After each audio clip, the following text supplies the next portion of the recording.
The locomotive whistled vigorously. The engineer, reversing the steam, backed the train for nearly a mile, retiring like a jumper in order to take a longer leap. Then with another whistle he began to move forward. The train increased its speed, and soon its rapidity became frightful. A prolonged screech issued from the locomotive.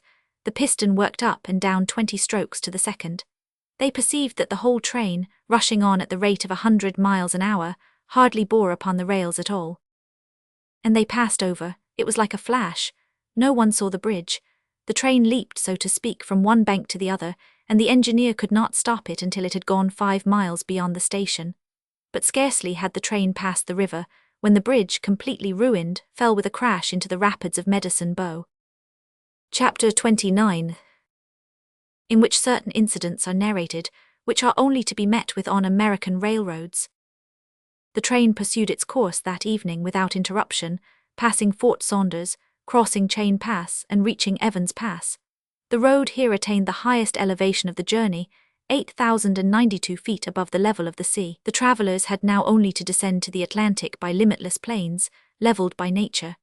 A branch of the Grand Trunk led off southward to Denver, the capital of Colorado. The country roundabout is rich in gold and silver, and more than 50,000 inhabitants are already settled there. 1,382 miles had been passed over from San Francisco in 3 days and 3 nights. 4 days and nights more would probably bring them to New York. Phileas Fogg was not as yet behindhand. During the night, Camp Walbuck was passed on the left. Lodgepole Creek ran parallel with the road, marking the boundary between the territories of Wyoming and Colorado. They entered Nebraska at 11, passed near Sedgwick, and touched at Julesburg, on the southern branch of the Platte River. It was here that the Union Pacific Railroad was inaugurated on the 23rd of October, 1867, by the chief engineer, General Dodge. 2 powerful locomotives, carrying 9 cars of invited guests, amongst whom was Thomas C. Durant, vice president of the road, stopped at this point. Cheers were given, the Sioux and Pawnees performed an imitation Indian battle, fireworks were let off, and the first number of the Railway Pioneer was printed by a press brought on the train. Thus was celebrated the inauguration of this great railroad, a mighty instrument of progress and civilization, thrown across the desert, and destined to link together cities and towns which do not yet exist. The whistle of the locomotive, more powerful than Amphion's lyre, was about to bid them rise from American soil. Fort McPherson was left behind at 8 in the morning, and 357 miles had yet to be traversed before reaching Omaha. The road followed the capricious windings of the southern branch of the Platte River on its left bank. At 9 the train stopped at the important town of North Platte, built between the 2 arms of the river, which rejoin each other around it and form a single artery, a large tributary, whose waters empty into the Missouri a little above Omaha. The 101st meridian was passed. Mr. Fogg and his partners had resumed their game. No one, not even the dummy, complained of the length of the trip.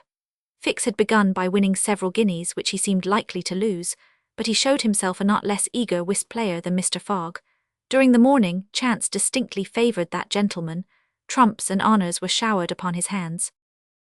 Once, having resolved on a bold stroke, he was on the point of playing a spade when a voice behind him said, "I should play a diamond." Mr. Fogg, Ayuda and Fix raised their heads, and beheld Colonel Proctor. Stamp Proctor and Phileas Fogg recognized each other at once. "Ah, it's you, is it, Englishman?" cried the Colonel. "It's you who are going to play a spade." "And who plays it?" replied Phileas Fogg coolly, throwing down the 10 of spades. "Well, it pleases me to have it diamonds," replied Colonel Proctor in an insolent tone. He made a movement as if to seize the card which had just been played, adding, "You don't understand anything about whist."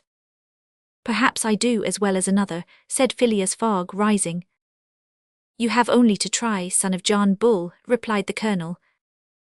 Ayuda turned pale and her blood ran cold. She seized Mr. Fogg's arm and gently pulled him back. Passepartout was ready to pounce upon the American, who was staring insolently at his opponent, but Fix got up and, going to Colonel Proctor, said, "You forget that it is I with whom you have to deal, sir, for it was I whom you not only insulted but struck." "Mr. Fix," said Mr. Fogg, "pardon me, but this affair is mine and mine only.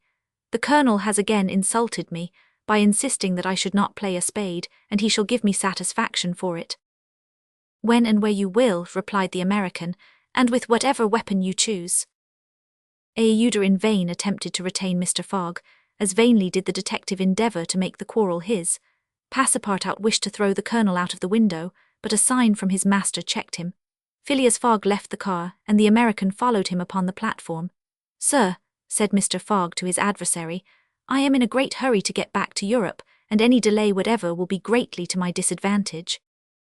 "Well, what's that to me?" replied Colonel Proctor. "Sir," said Mr. Fogg very politely, "after our meeting at San Francisco, I determined to return to America and find you as soon as I had completed the business which called me to England." "Really? Will you appoint a meeting for 6 months hence? Why not 10 years hence?" "I say 6 months," returned Phileas Fogg, "and I shall be at the place of meeting promptly." "All this is an evasion," cried Stamp Proctor, "now or never." "Very good, you are going to New York." "No. To Chicago." "No. To Omaha." "What difference is it to you? Do you know Plum Creek?" "No," replied Mr. Fogg. "It's the next station. The train will be there in an hour and will stop there 10 minutes. In 10 minutes several revolver shots could be exchanged." "Very well," said Mr. Fogg, "I will stop at Plum Creek." "And I guess you'll stay there too," added the American insolently. "Who knows?" replied Mr. Fogg, returning to the car as coolly as usual. He began to reassure Aouda, telling her that blusterers were never to be feared, and begged Fix to be his second at the approaching duel, a request which the detective could not refuse. Mr. Fogg resumed the interrupted game with perfect calmness. At 11 o'clock, the locomotive's whistle announced that they were approaching Plum Creek Station. Mr. Fogg rose and, followed by Fix, went out upon the platform. Passepartout accompanied him, carrying a pair of revolvers. Aouda remained in the car, as pale as death.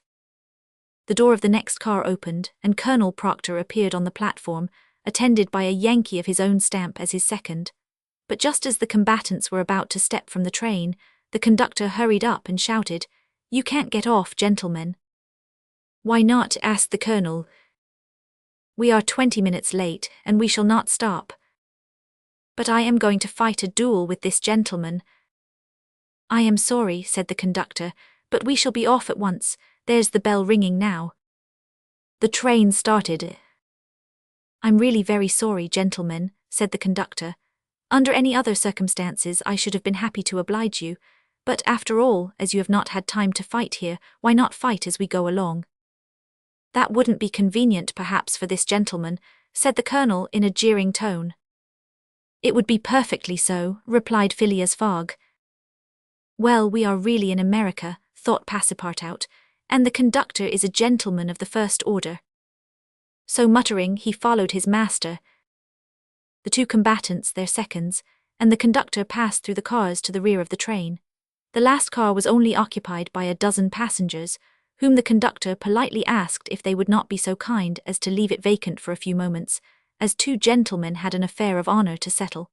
The passengers granted the request with alacrity, and straightway disappeared on the platform.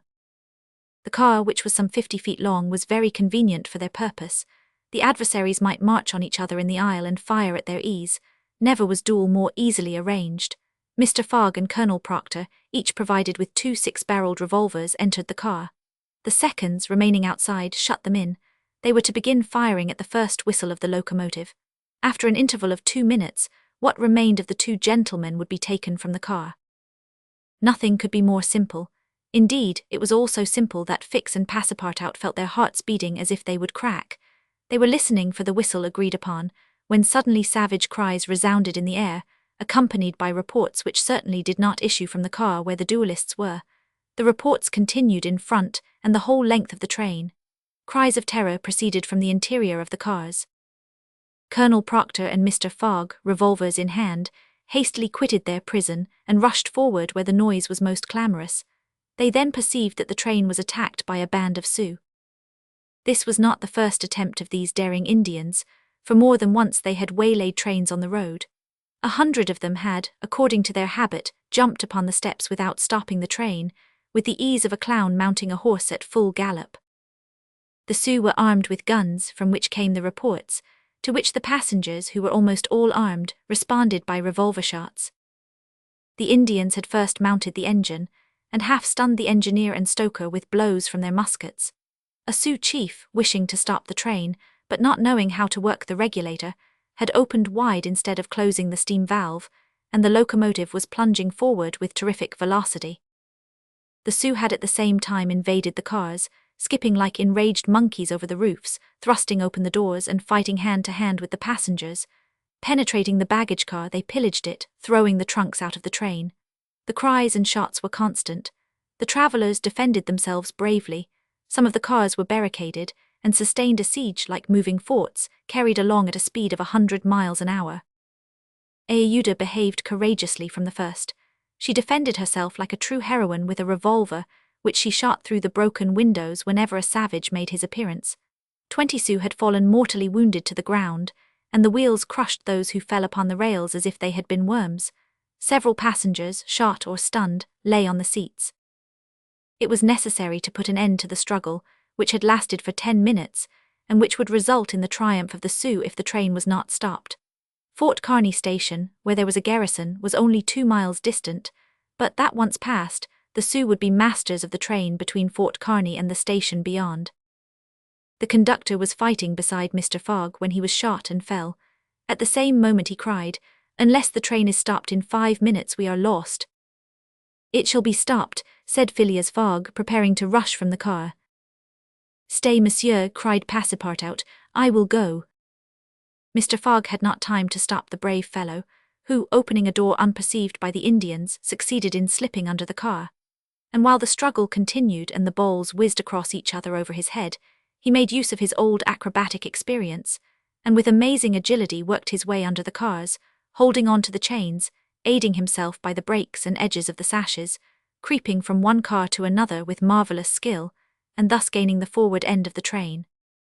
There, suspended by one hand between the baggage car and the tender, with the other he loosened the safety chains, but owing to the traction, he would never have succeeded in unscrewing the yoking bar, had not a violent concussion jolted this bar out.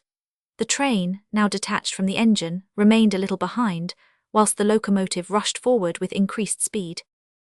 Carried on by the force already acquired, the train still moved for several minutes, but the brakes were worked and at last they stopped, less than 100 feet from Kearny Station. The soldiers of the fort, attracted by the shots, hurried up. The Sioux had not expected them, and decamped in a body before the train entirely stopped. But when the passengers counted each other on the station platform, several were found missing, among others the courageous Frenchman, whose devotion had just saved them. Chapter 30, in which Phileas Fogg simply does his duty. 3 passengers, including Passepartout, had disappeared. Had they been killed in the struggle? Were they taken prisoners by the Sioux? It was impossible to tell. There were many wounded, but none mortally. Colonel Proctor was one of the most seriously hurt.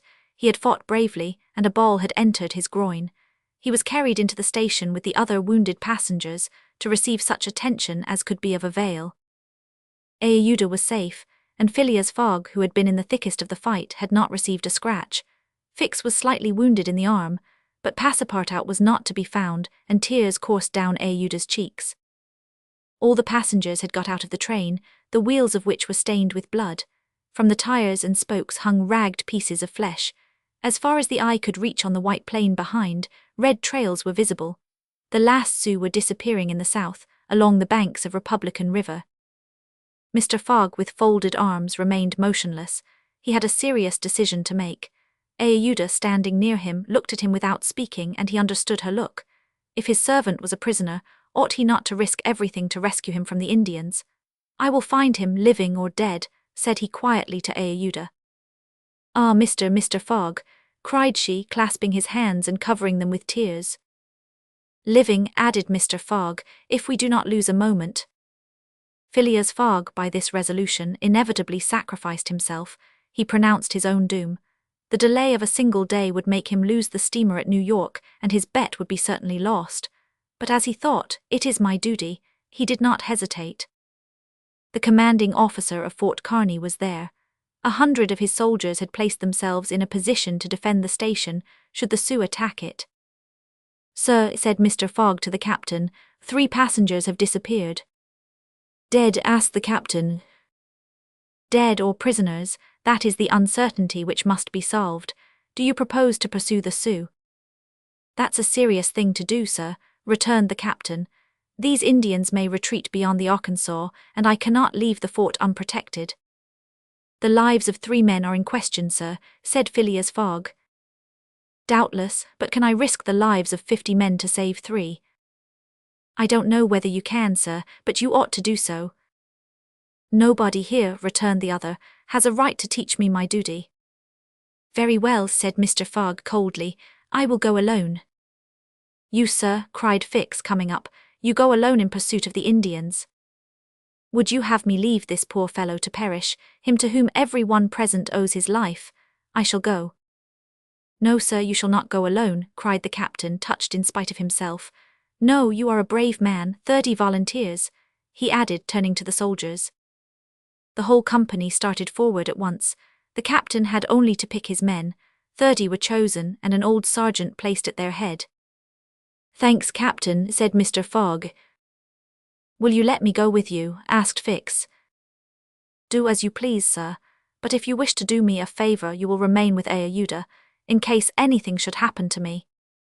A sudden pallor overspread the detective's face. Separate himself from the man whom he had so persistently followed step by step, leave him to wander about in this desert. Fix gazed attentively at Mr. Fogg, and despite his suspicions and of the struggle which was going on within him, he lowered his eyes before that calm and frank look.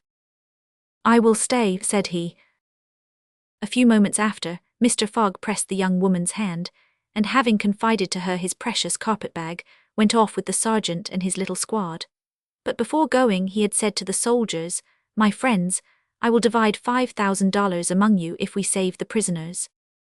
It was then a little past noon. Aouda retired to a waiting room, and there she waited alone, thinking of the simple and noble generosity, the tranquil courage of Phileas Fogg. He had sacrificed his fortune, and was now risking his life, all without hesitation, from duty in silence. Fix did not have the same thoughts and could scarcely conceal his agitation.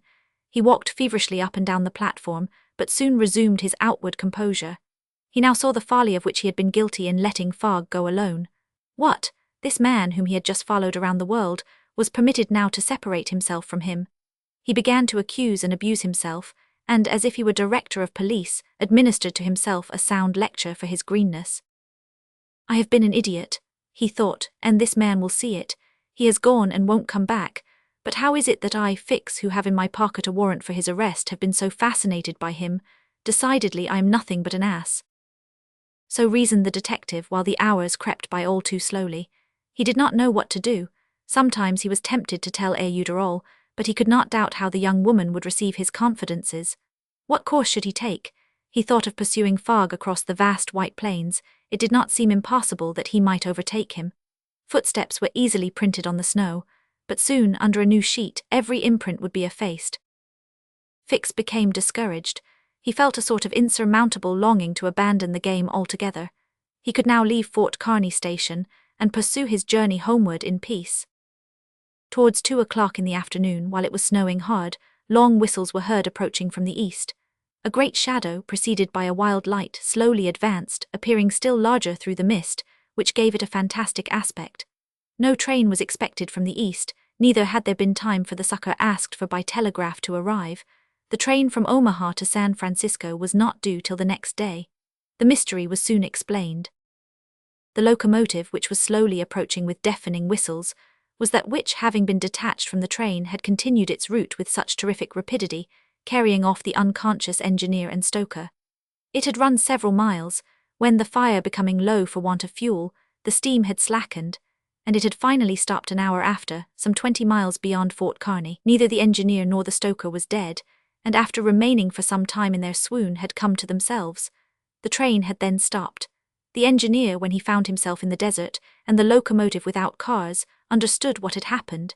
He could not imagine how the locomotive had become separated from the train, but he did not doubt that the train left behind was in distress. He did not hesitate what to do. It would be prudent to continue on to Omaha, for it would be dangerous to return to the train, which the Indians might still be engaged in pillaging. Nevertheless, he began to rebuild the fire in the furnace, the pressure again mounted, and the locomotive returned, running backwards to Fort Kearny. This it was which was whistling in the mist.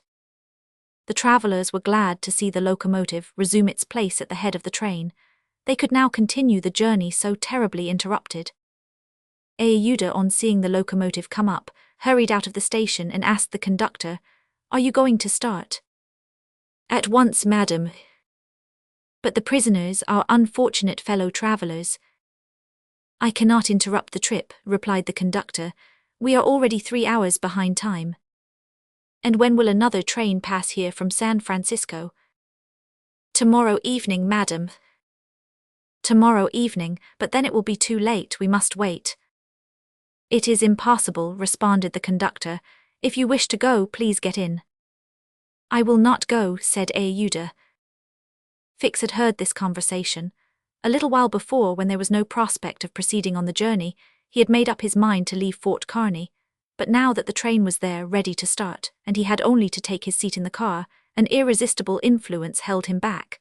The station platform burned his feet, and he could not stir. The conflict in his mind again began. Anger and failure stifled him. He wished to struggle on to the end. Meanwhile, the passengers and some of the wounded, among them Colonel Proctor, whose injuries were serious, had taken their places in the train. The buzzing of the overheated boiler was heard, and the steam was escaping from the valves. The engineer whistled, the train started, and soon disappeared, mingling its white smoke with the eddies of the densely falling snow. The detective had remained behind. Several hours passed. The weather was dismal and it was very cold. Fix sat motionless on a bench in the station. He might have been thought asleep. Aouda, despite the storm, kept coming out of the waiting room, going to the end of the platform and peering through the tempest of snow, as if to pierce the mist which narrowed the horizon around her, and to hear, if possible, some welcome sound.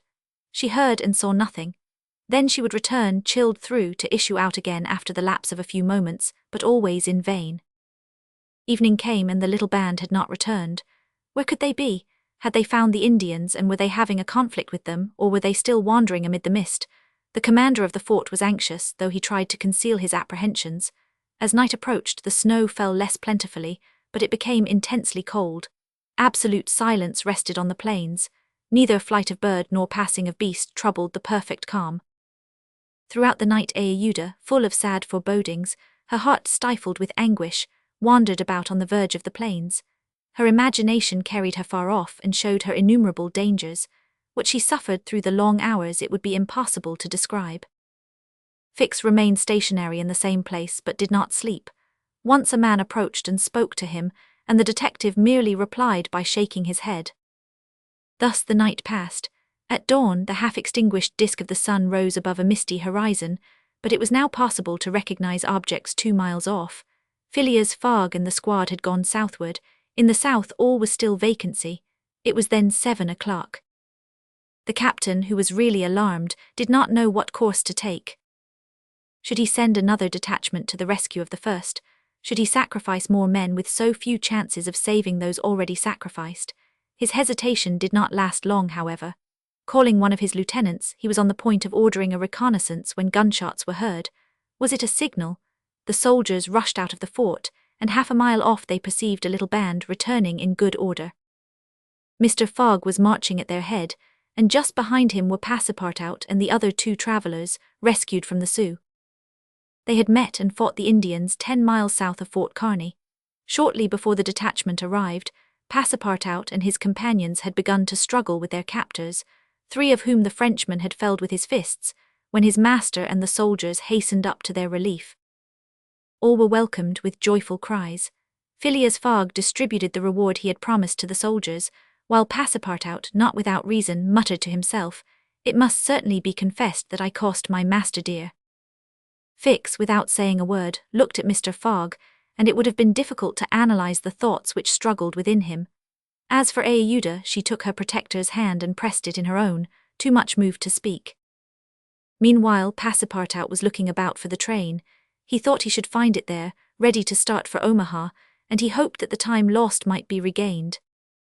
The train, cried he. Gone," replied Fix. "And when does the next train pass here?" said Phileas Fogg. "Not till this evening." "Ah," returned the impassible gentleman quietly. Chapter 31, in which Fix, the detective, considerably furthers the interests of Phileas Fogg. Phileas Fogg found himself 20 hours behind time. Passepartout, the involuntary cause of this delay, was desperate. He had ruined his master.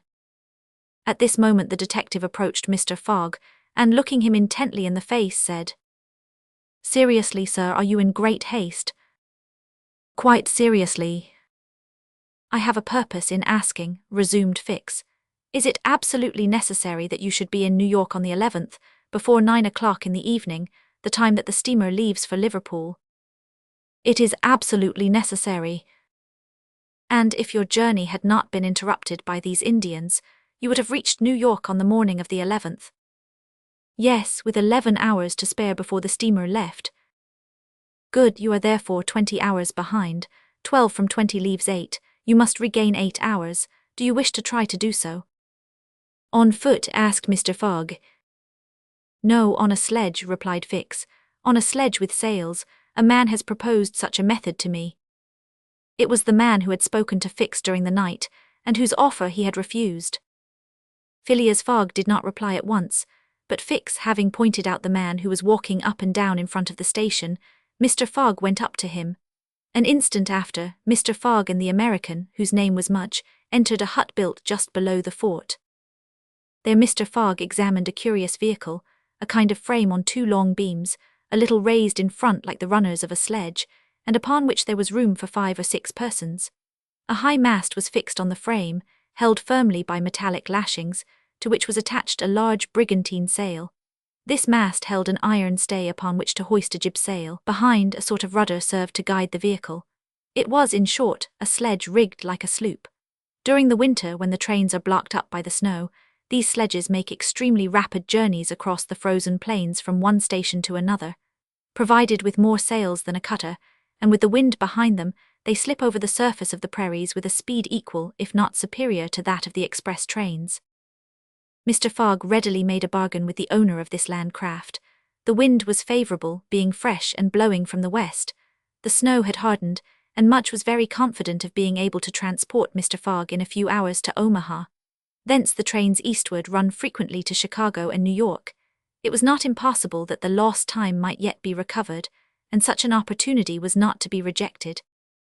Not wishing to expose Aouda to the discomforts of travelling in the open air, Mr. Fogg proposed to leave her with Passepartout at Fort Kearny, the servant taking upon himself to escort her to Europe by a better route and under more favourable conditions. But Aouda refused to separate from Mr. Fogg, and Passepartout was delighted with her decision, for nothing could induce him to leave his master while Fix was with him. It would be difficult to guess the detective's thoughts. Was this conviction shaken by Phileas Fogg's return, or did he still regard him as an exceedingly shrewd rascal, who, his journey round the world completed, would think himself absolutely safe in England? Perhaps Fix's opinion of Phileas Fogg was somewhat modified, but he was nevertheless resolved to do his duty, and to hasten the return of the whole party to England as much as possible. At 8 o'clock the sledge was ready to start. The passengers took their places on it, and wrapped themselves up closely in their travelling cloaks. The 2 great sails were hoisted, and under the pressure of the wind, the sledge slid over the hardened snow with a velocity of 40 miles an hour. The distance between Fort Kearny and Omaha, as the birds fly, is at most 200 miles. If the wind held good, the distance might be traversed in 5 hours. If no accident happened, the sledge might reach Omaha by 1 o'clock. What a journey! The travellers, huddled close together, could not speak for the cold, intensified by the rapidity at which they were going. The sledge sped on as lightly as a boat over the waves. When the breeze came skimming the earth, the sledge seemed to be lifted off the ground by its sails. Mudge, who was at the rudder, kept in a straight line, and by a turn of his hand checked the lurches which the vehicle had a tendency to make. All the sails were up, and the jib was so arranged as not to screen the brigantine. A topmast was hoisted, and another jib, held out to the wind, added its force to the other sails. Although the speed could not be exactly estimated, the sledge could not be going at less than 40 miles an hour. "If nothing breaks," said Mudge, "we shall get there." Mr. Fogg had made it for Mudge's interest to reach Omaha within the time agreed on, by the offer of a handsome reward. The prairie across which the sledge was moving in a straight line was as flat as a sea. It seemed like a vast frozen lake. The railroad which ran through this section ascended from the southwest to the northwest by Great Island, Columbus, an important Nebraska town, Schuyler and Fremont, to Omaha. It followed throughout the right bank of the Platte River. The sledge, shortening this route, took a chord of the arc described by the railway. Mudge was not afraid of being stopped by the Platte River because it was frozen. The road then was quite clear of obstacles, and Phileas Fogg had but two things to fear: an accident to the sledge and a change or calm in the wind. But the breeze, far from lessening its force, blew as if to bend the mast, which, however, the metallic lashings held firmly. These lashings, like the chords of a stringed instrument, resounded as if vibrated by a violin bow. The sledge slid along in the midst of a plaintively intense melody. "Those chords give the fifth and the octave," said Mr. Fogg. These were the only words he uttered during the journey. Aouda, cosily packed in furs and cloaks, was sheltered as much as possible from the attacks of the freezing wind. As for Passepartout, his face was as red as the sun's disk when it sets in the mist, and he laboriously inhaled the biting air. With his natural buoyancy of spirits, he began to hope again. They would reach New York on the evening, if not on the morning of the 11th, and there were still some chances that it would be before the steamer sailed for Liverpool. Passepartout even felt a strong desire to grasp his ally Fix by the hand. He remembered that it was the detective who procured the sledge, the only means of reaching Omaha in time, but checked by some presentiment, he kept his usual reserve. One thing, however, Passepartout would never forget, and that was the sacrifice which Mr. Fogg had made without hesitation to rescue him from the Sioux. Mr. Fogg had risked his fortune and his life. No, his servant would never forget that. While each of the party was absorbed in reflections so different, the sledge flew past over the vast carpet of snow. The creeks it passed over were not perceived. Fields and streams disappeared under the uniform whiteness. The plain was absolutely deserted. Between the Union Pacific Road and the branch which unites Kearney with St. Joseph, it formed a great uninhabited island. Neither village, station, nor fort appeared. From time to time they sped by some phantom-like tree, whose white skeleton twisted and rattled in the wind. Sometimes flocks of wild birds rose, or bands of gaunt, famished, ferocious prairie wolves ran howling after the sledge. Passepartout, revolver in hand, held himself ready to fire on those which came too near. Had an accident then happened to the sledge, the travellers attacked by these beasts would have been in the most terrible danger. But it held on its even course, soon gained on the wolves, and ere long left the howling band at a safe distance behind. About noon Mudge perceived by certain landmarks that he was crossing the Platte River. He said nothing, but he felt certain that he was now within 20 miles of Omaha. In less than an hour he left the rudder and furled his sails, whilst the sledge, carried forward by the great impetus the wind had given it, went on half a mile further with its sails unspread. It stopped at last, and Mudge, pointing to a mass of roofs white with snow, said, "We have got there." Arrived at the station which is in daily communication, by numerous trains with the Atlantic seaboard. Passepartout and Fix jumped off, stretched their stiffened limbs, and aided Mr. Fogg and the young woman to descend from the sledge. Phileas Fogg generously rewarded Mudge, whose hand Passepartout warmly grasped, and the party directed their steps to the Omaha railway station. The Pacific Railroad proper finds its terminus at this important Nebraska town. Omaha is connected with Chicago by the Chicago and Rock Island Railroad, which runs directly east and passes 50 stations. A train was ready to start when Mr. Fogg and his party reached the station, and they only had time to get into the cars. They had seen nothing of Omaha, but Passepartout confessed to himself that this was not to be regretted, as they were not traveling to see the sights. The train passed rapidly across the state of Iowa, by Council Bluffs, Des Moines, and Iowa City. During the night it crossed the Mississippi at Davenport, and by Rock Island entered Illinois. The next day, which was the 10th at 4 o'clock in the evening, it reached Chicago, already risen from its ruins, and more proudly seated than ever on the borders of its beautiful Lake Michigan. 900 miles separated Chicago from New York, but trains are not wanting at Chicago. Mr. Fogg passed at once from one to the other, and the locomotive of the Pittsburgh, Fort Wayne, and Chicago Railway left at full speed, as if it fully comprehended that that gentleman had no time to lose. It traversed Indiana, Ohio, Pennsylvania, and New Jersey like a flash, rushing through towns with antique names, some of which had streets and cart tracks, but as yet no houses. At last the Hudson came into view, and at 11:15 in the evening of the 11th, the train stopped in the station on the right bank of the river, before the very pier of the Cunard line. The China for Liverpool had started 3/4 of an hour before.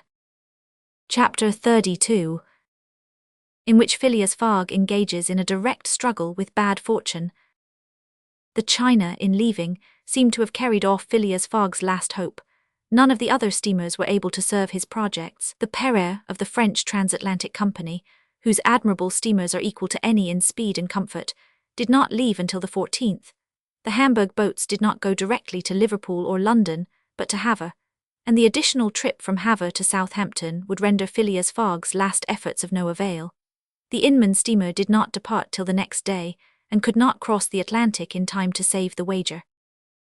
Mr. Fogg learned all this in consulting his Bradshaw, which gave him the daily movements of the transatlantic steamers.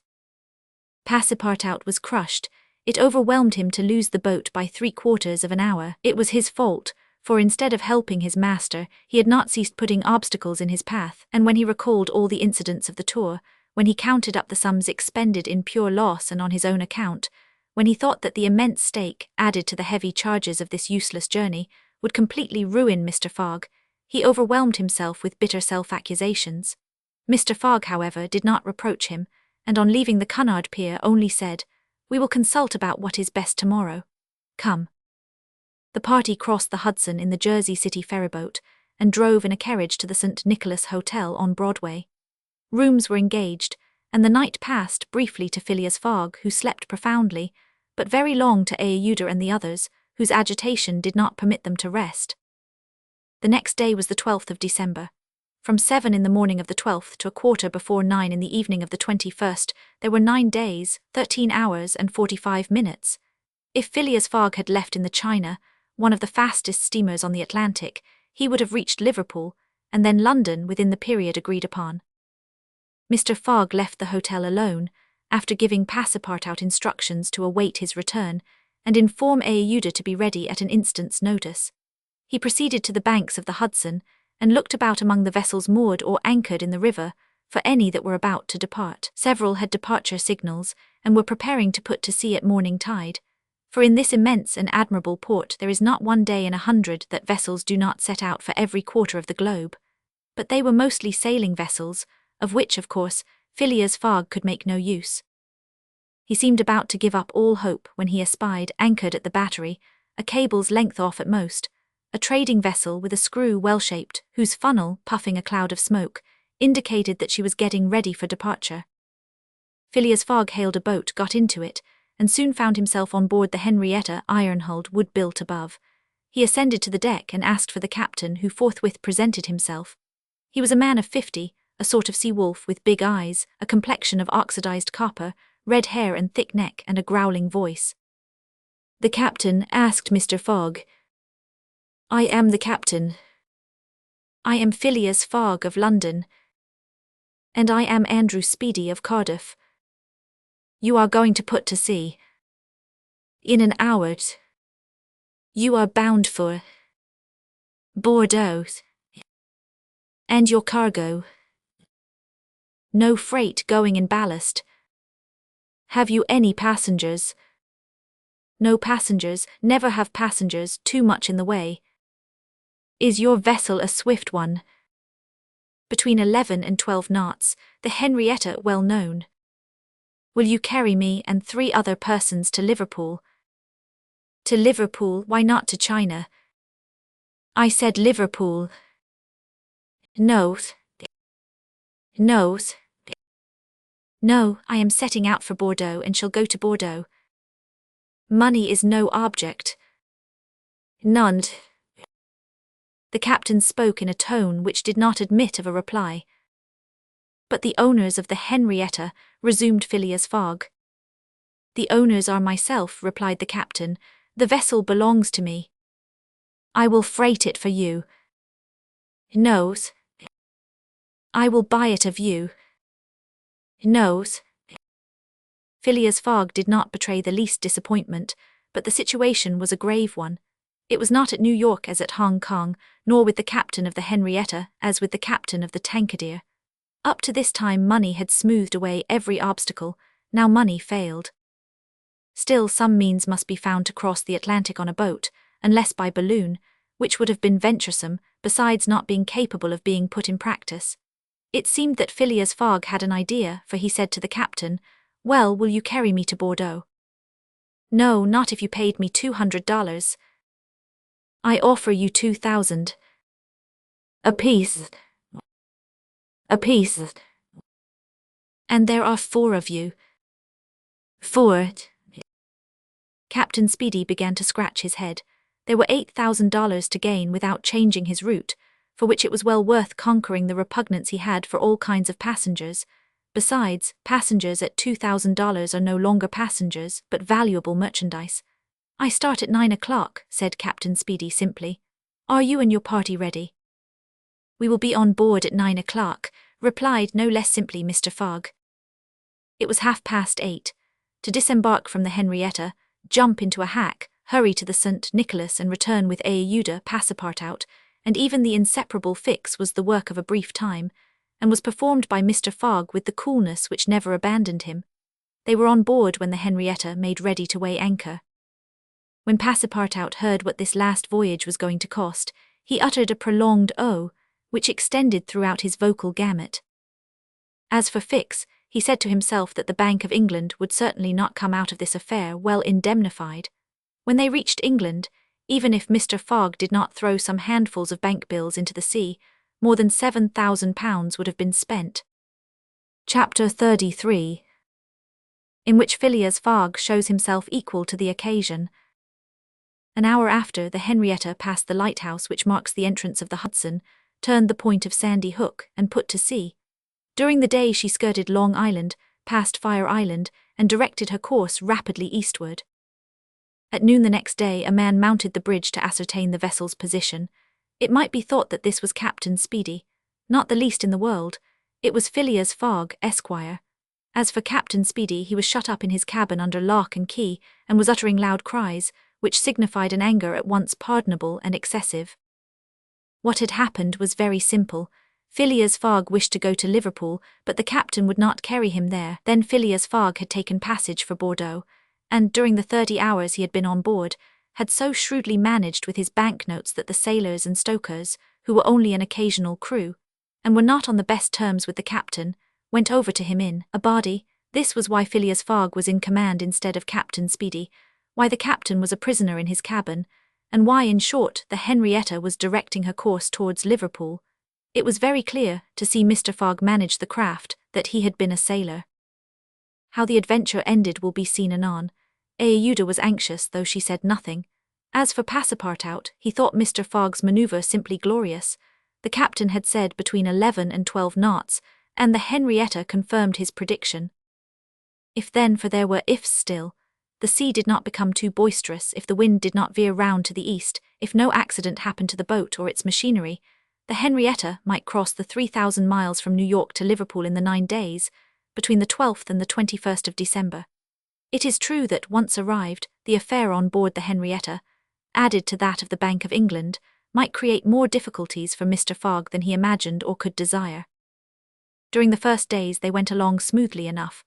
The sea was not very unpropitious, the wind seemed stationary in the northeast, the sails were hoisted, and the Henrietta ploughed across the waves like a real transatlantic steamer.